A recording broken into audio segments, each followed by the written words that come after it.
I'm Dr. Taniqua Miller, and I'm an assistant professor in the Department of Gynecology and Obstetrics. I'm Dr. Jade Stafford, and I'm an assistant professor in the Department of Gynecology and Obstetrics.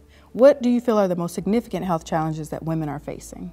What I'm finding in my practice, especially for my perimenopausal and my menopausal patients, is really just an understanding of the benefits of hormone therapy, whether or not it's right for them, and really what the options are.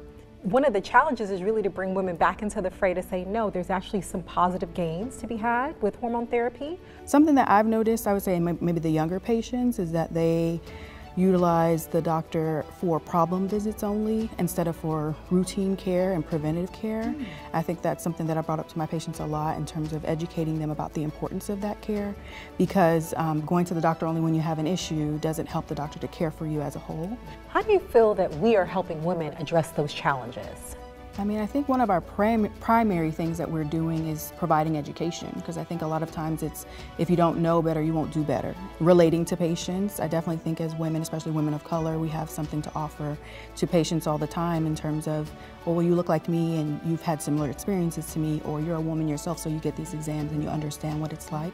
So I think bringing that perspective, it really helps patients to connect. 100%. I know for the menopausal health, we as a department, we have several members who are certified menopause practitioners.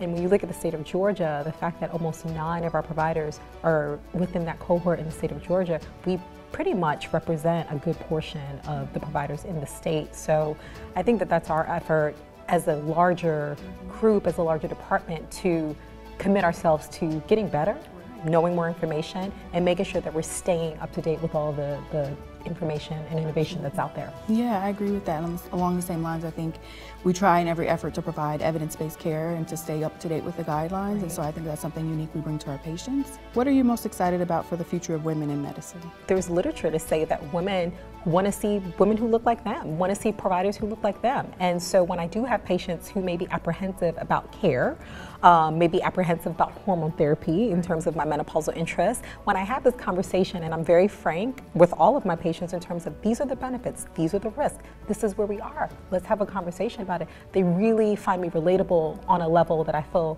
is very, very unique. Well, it seems that with time we're having more and more women in medicine, in the medical school and also in residencies, and in specific specialties like OBGYN as well. I think that we'll see a rise in leadership, and I think that's exciting. Chairs of departments, deans of medical schools will become women, and I think that's really exciting and inspirational for young children, students in college, and also students in medical school. So I'm excited about that on the horizon and seeing that bloom and come into fruition.